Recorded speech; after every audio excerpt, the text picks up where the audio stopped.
Hey guys, how's it going? And welcome back to Yugi Monic. So the first thing I want to do is thank everybody that has subscribed and everybody that keeps watching the videos. I think since my last deck profile, we've gone up from like 50 subs to like 78 or 80 or something like that, which is pretty cool. So yeah, thank all you guys and also everyone that watched my duel against Casual Kiwi. Thank you too. And you can go back and watch that too if you want. It was a pretty good duels that we both used Time Lords. I used a pretty close variant to what I showed you guys in my Time Lord deck profile. But yeah, that's that. But I know it's been a while since I uploaded a deck profile, and I'm coming back at you with a pretty good one. This is my Pure for Hire deck build. It is a pretty fun deck. It's pretty fast. This is a more budget variant, but it's not necessarily cheap. Honestly, if you're looking to build for hires, be ready to. If you want to build decent for hires, because I would consider this a decent build. It's not the most excellent build. I didn't put as much money as I could into it, but this is around an $80 deck with, and that's including the extra deck. You're looking at around $80 to $100, so it's a little bit more expensive, but it is definitely fun. And one of the reasons why it's more expensive is because, let's put these to the side, it's because of this guy. Beat Bladesman for Hire. So I run 3 of him. Look, you can run the deck without him if you want, but you're really crippling yourself. This guy is, I would say, necessary. You're not running for hires if you're not running Beat. And he's, I believe, around a $15 card. So a bulk of that, like $80 to $100, comes from this guy. He is a bit expensive, but he is a necessity. So if you're looking to skip out on any other card in the deck, try not to skip out on this guy. He's your search card, like I said. So the way for hires work is that they let you special summon from your hand. So you play him, you're allowed to special summon another for hire from your hand to the field, and then that for hire usually let you summon another one from your hand to the field, and you just keep chaining them, and then you can link into them and all that cool stuff. The other thing with him is that when you do, so they have, their first effect is a special summon from your hand, and this is pretty much for all of them. Their secondary effect is that once you do special summon, then they have unique secondary effects that kick in. So with Beat, his unique secondary effect is that you can search your deck for any for hire card. Or any for hire monster. One for hire monster. And not card, because you do have magic and trap for hires, you can't search those, but one for hire monster. So he's really good, especially if you're looking to combo off, or you need to get rid of something on your opponent's board. Like, he could search you that for hire, they can pop something on your board, because a lot of them have unique effects that do specific things. But I'm not going to try to go too into each card's detail or why I'm running it. I don't want to make this video, 25 minutes. If this video doesn't get enough traction, then I'll go ahead and I'll make like an explanation video on why I run what I run. But I'm going to try to make this go a little quicker. So I run 2 Filo messengers for hire. This is one of the new for hires. I only run 2 of him. You can run 3 of him. What he does is same thing like the rest of the for hires. If you summon him, you can special summon 1 monster for hire from your hand to the field, and then once you do that, you can, I believe it's special summon. Yeah, special summon in defense position one of your for hires from your graveyard. So even in your first turn, if you happen to draw into him, he can be very useful because, like I said, you can spam the board very fast. You can link into something, which sends your stuff to the graveyard, and then if you want to bring something back, you can, which is a pretty cool ability. Like I said, I run 2 of him. You can run 3. I run... Sorry about that. My throat has been a little scratchy this morning. I run 3 Bravo Fighter for hire.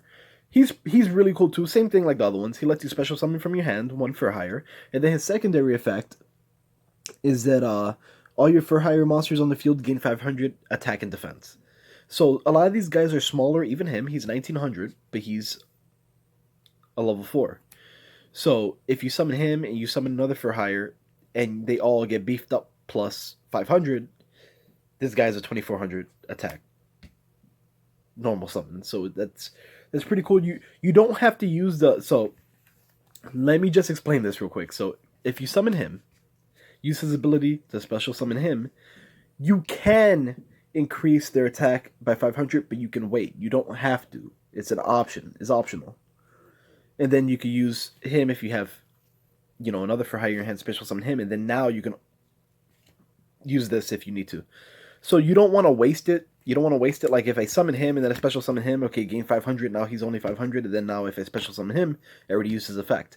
So usually you want to start setting up your board and getting pretty close to your last special summon before you use his effect.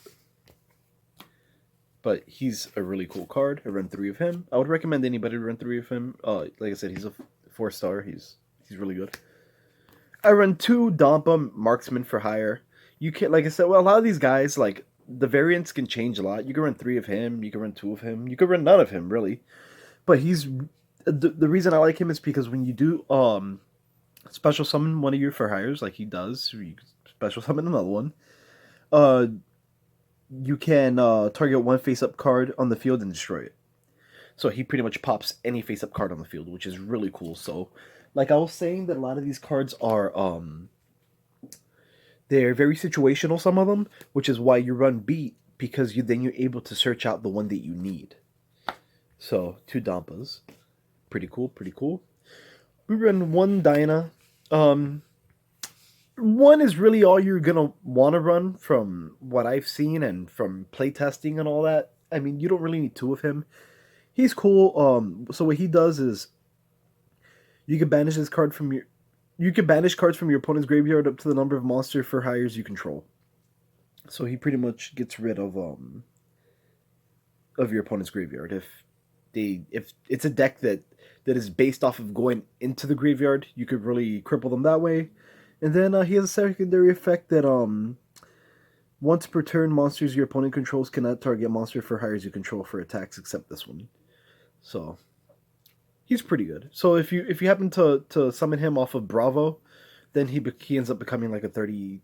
I was about to say 32. A 3,000 attack. Big boy. But he's alright.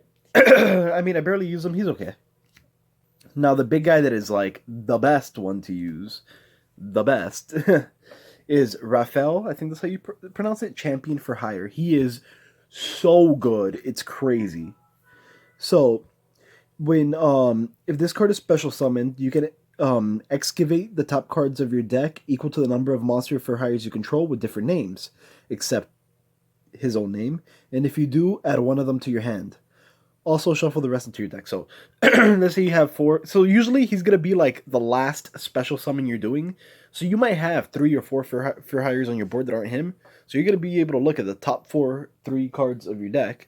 Even if it's only 2, you're looking at the top 2 cards of your deck, and you're adding 1 to your hand, and then you're just shuffling the other one in, which is like, it's awesome. And then his other effect is when your opponent activates a monster effect, you can discard 1 for hire, negate the activation, and you can only do that once per turn, which is another like super good effect. So you're pretty much always gonna have for hires in your hand.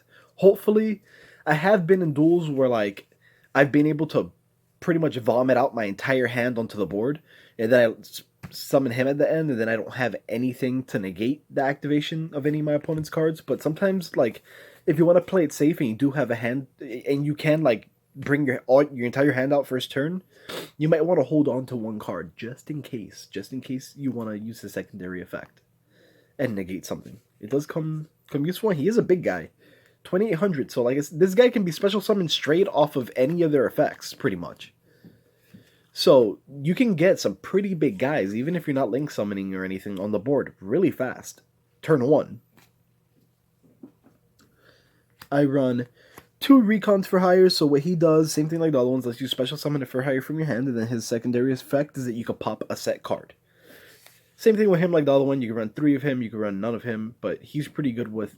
I mean, you don't see as many set cards as you used to. Traps haven't been as important in the recent meta. I think they're making a little bit of a comeback, but I could be wrong about that. I don't remember, but he's pretty good. And if you don't main deck him, he's good to side deck, just in case. Run 2 Seal for hires. So same thing, he lets you special summon a for hire from your hand, and then his secondary effect is that You could target one for hire in your graveyard and add it to your hand. So he's almost like Messenger, Filo the Messenger. The difference is that he lets you add it to your hand. Filo lets you special summon it to the field. So, pretty good stuff. Pretty good. We run 2 of the Wiz Sage for Hire. I really like Wiz. She has big booty, 2800. And what she does is the same thing with the other ones where she can be special summoned by them. Now, do keep in mind with these big guys, like Rafale and him, these big ones, they can be special summoned by the smaller ones, but you can't then special summon using these. These don't have that first effect. These don't have that effect of special summoning a for hire from your hand. They can be special summoned by the smaller for hires, but they don't special summon themselves. They usually have like boss effects, pretty much is what it comes down to. So with this guy, when you special summon him, you gain 500 life points for each for hire you control. So you can gain like 2,000, 2,500 life points, like that. Pretty good stuff. And then the secondary effect, which is the reason I run 3 of her, is when your opponent activates a spell or trap card or effect, a spell, trap, or effect, you can discard 1 card for hire and negate the activation. So she's another pretty good card to run with, especially to run with if you're able to get her and Rafale on the board, and you do have a hand of for hires, like you can negate quite a bit of stuff. Now to get into the traps, that was it for the monsters, or the spell cards, I mean. So we have Mayhem Fur Hire, which is another, I believe this is another one of the more pricey cards. I think these are run around $3-4 a piece. You can take these out if you want to make it more budget, but like I said, it's one of those cards that like it just makes the deck run so much smoother. So what Mayhem Fur Hire does is you can target 1 monster for hire in your graveyard, special summon it in defense position, and you can only activate 1 of them per turn. So this is pretty much a Filo, which is pretty good because that means let's say you happen to get rid of one of these guys that put it in the graveyard, and you didn't use this primary effect yet, you can use Mayhem Fur Hire to then special summon it, and then use this effect to special summon another one from your hand. So it's a pretty good card. I would definitely recommend using it. Then we have 1 Monster Reborn. I just run it just, again, to return something to my hand. Like, you can, same thing with Mayhem and Filo, like, you can go into a lot of links turn 1. So you're going to have a good amount of cards in your graveyard. Like, these are good cards just to bring something back. So, that's why I run that. I run 2 Pot of Desires. This is another card you could take out if you want. The only reason I run this is to, sometimes you don't get the for hires that you want, and this gives you the ability to maybe get like that blade or something that you really need into your hand. Or beat, I mean, not blade. Beat. Reasoning, Reinforcement of the Army, Upstart Goblin. The Upstart Goblin, you can take it out if you want. I mean, I don't really care for it, but I just run it because it's like the card you run in like budget builds pretty much to try to get something into your hand that you might need. Reinforcement of the Army, because Reinforcement of the Army brings out your beat. You need this guy, so you have another way of accessing him now. And then Reasoning, which you guys know what Reasoning does. Your opponent declares a level, you excavate your deck, and then if once you hit a monster that can be normal summon, and if it happens to not be that level, then you could special summon it, I believe. Yeah, I'm pretty sure that's how it works. If not, you guys can look it up. It's all good. I'm not feeling too good today, but I really felt like I had to do this deck profile. So you run 1 back to the front, 2 Call of the Haunteds. So back to the front, you target 1 monster in your graveyard, special summon it in defense position, and then Call of the Haunted lets you special summon. You can take this out, run 3 Call of the Haunteds if you want. You can take Call of the Haunted out and run 3 back to the front. I just like this just in case, because sometimes these guys are small, and if I'm just looking to special summon just to like be able to special summon something else, I'd rather have it in defense position so that I don't get you know, so that I don't lose a ton of life points next turn. But sometimes, like if you're using it for like your bigger guys, like the Call of the Haunted is better. But I like having options. I like having options because this is what I always do, and I don't know how to get out of it. I just think it's so much fun that when your opponent doesn't expect it to flip a Mirror Force on them, I run 2 Quaking and 2 Storming. Because why not? Because why not? I love these cards. They're so bad, but I love them. And they might be good for you, especially at like locals and stuff. Sometimes you can really piss somebody off using these. So, that's that. And I use 1 Solemn Scolding, 1 Solemn Warning, and 2 Training for Hires. Now, the Solemn Scolding and Solemn Warning, the reason I use these is because these are the Solemns I have, to be honest. These are the only ones I have available to use for it. So these are the ones that I have for it. You guys could take these out for like Solemn Judgment or whatever, but these are the ones I have. So those are the ones I run just to like protect myself a little bit. Because the worst thing is setting up a board and having your opponent like activate something and get rid of it. So those 2, and then I run 2 Training for Hires. The Training for Hires, what they do is they stay on the field. And if a face up for hire you control is destroyed by battle or an opponent's card effect, you can target one of those monsters, special summon 1 monster for hire from your deck, whose level is lower than the targeted original monster. You can only use the effect of Training for Hire once per turn. So this guy's fun to have out just because for those smaller guys, if your opponent does pop it, you can special summon something that is a lower level. Or if they happen to destroy one of your bigger guys, you can bring out like another beat or something and search out another big guy. So that is that for the main deck. Now for the extra deck. So for the extra deck, I run... It's a pretty simple extra deck. I run 1 Linkuriboh, which you could go off of Filo. If you really want to. I mean, I just have him. He's pretty good, so I would run him. Run 1 Decode Talker just because... I didn't want to spend too much money on the extra deck. I like putting a lot more effort into the main deck than the extra deck, but this extra deck is actually pretty decent for this deck. I run 2 Folgos, Justice for Hire, which is the for hire link for this deck. I run 1 Ib, the World Chalice Priestess, 1 Knightmare Cerberus, and 1 Knightmare Phoenix, 1 Ningirsu, 1 Proxy Dragon, and 1 Underclock Taker. This is taking up a lot of space. 1 Dark Rebellion XYZ Dragon, 1 number 41 Baguska the Terribly Tired Tapir, and 1 number 45 Crimble Logos the Prophet of Demolition. Yeah, that's how you said? Yeah, that's how it said. And then, so this would be like my regular extra deck. If you want to keep it at around that like lower $80 price range, it's a decent extra deck. It'll get you through duels. The Folgo is probably going to be the main one you're going to be going into if you want to stay with the whole for hire theme. Folgo is pretty fun. But if you want to go up to like that $100 range, then you could run a Topologic Trisbana and a Saryuja Skull Dread. Now, the only reason I even have these cards is because I pulled them out of packs. Otherwise, I wouldn't even run these because I don't want to spend the money. I mean, Topologic Trisbana, I think, isn't too expensive. I think it's maybe around $10. I'm not too sure.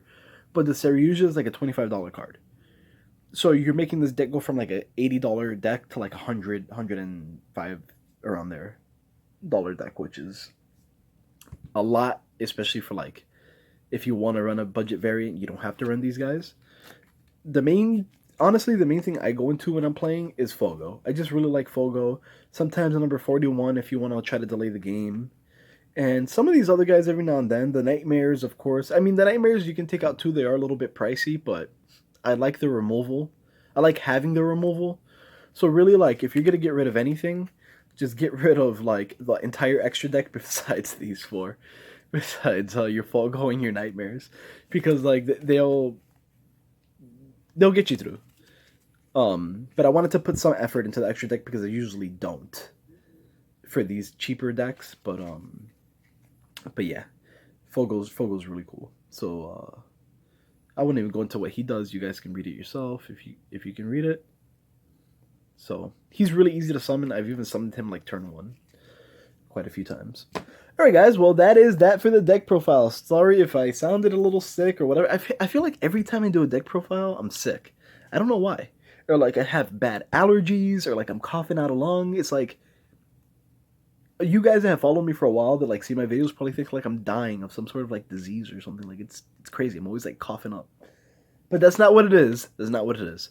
But yeah guys, well thanks for watching. I appreciate you. Go follow me on Twitter if you want, or go leave a sub if you liked the video. Let me know what you thought. Was it a good one? Was it a bad one?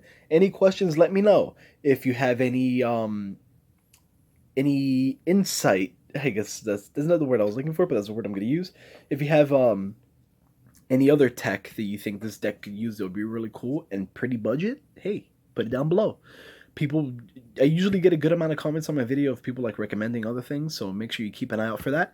If enough of you guys like the video and I get a couple subs or whatever, I'll make another video like explaining the combos and why I run what I run and all that kind of stuff. Alright guys, well thanks for watching and have a good one.